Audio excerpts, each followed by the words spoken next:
to explain the short circuit evaluation, I have created a scenario.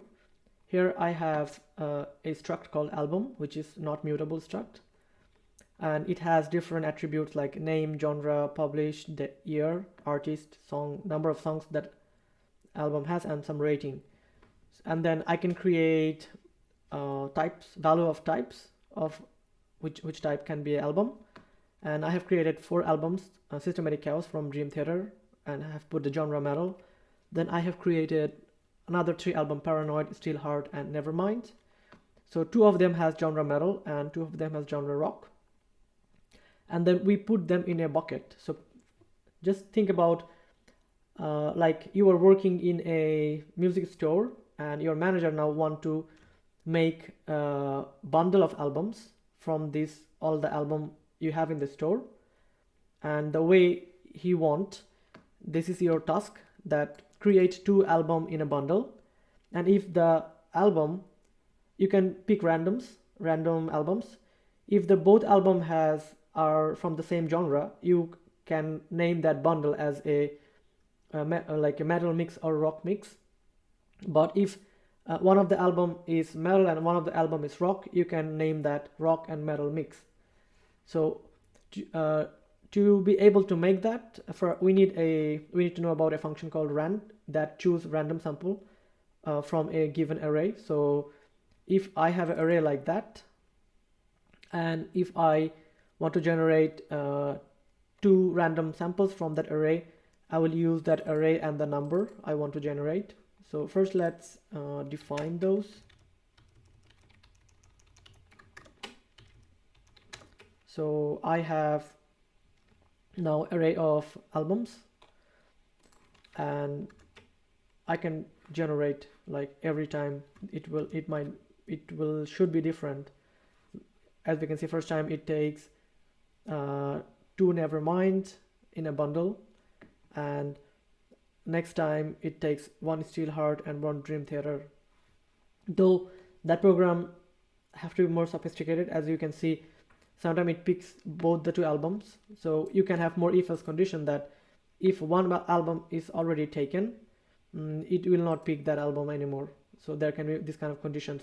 To make it more simple, I'm just not going for those, because the main purpose is to show you the short circuit evaluation. And then to satisfy all of this condition, how we have to write. So we can accept album array, that album as an array when we are making bundle, and we can use that rand function to create 2 album in a bundle. And for now we can just remove that printing, and then we can take first element as a first album and second element as a second album. And now we need to create a if-else statement where we have to check that the both albums are metal or the both albums are rock. If they are both albums are metal or rock, both albums are rock, we will name them metal mix or rock mix. Else we already know that one of them is not metal, so we can name them rock and metal mix. To be able to do that, we have to use that short circuit evaluation. And the way it works, when checking the condition in the if statement, so putting and first you have to satisfy the first one. So if the first one satisfied true, then only the second one will be checked, otherwise the second one won't be checked. For example, if the first album comes rock and second album comes metal, then first it will check that, okay, so first album is metal, it's not.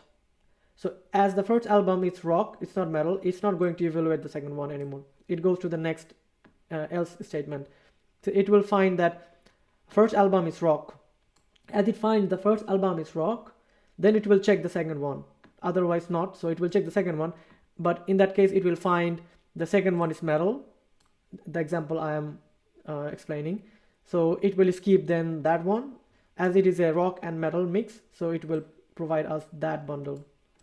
So let's run that and let's create few mix album bundle to check if it works. So our first album is metal, and it takes the same album, Paranoid, and it gave us metal mix bundle. Run again, and this time One is Paranoid, which is a rock from Black Sabbath, metal from Black Sabbath. Another is Nevermind from Nirvana, which is a rock, so it gave us rock and metal mix. Now we can run other few iterations. This time it's Nevermind and Dream Theater should be a rock and metal mix. Yes, it is. So that's how we can use short circuit evaluation. There is another use case using OR statement. I haven't found a use case in that scenario, but I will put a link of the short circuit evaluation from the Julia doc, and you can read more detail about that if you're interested.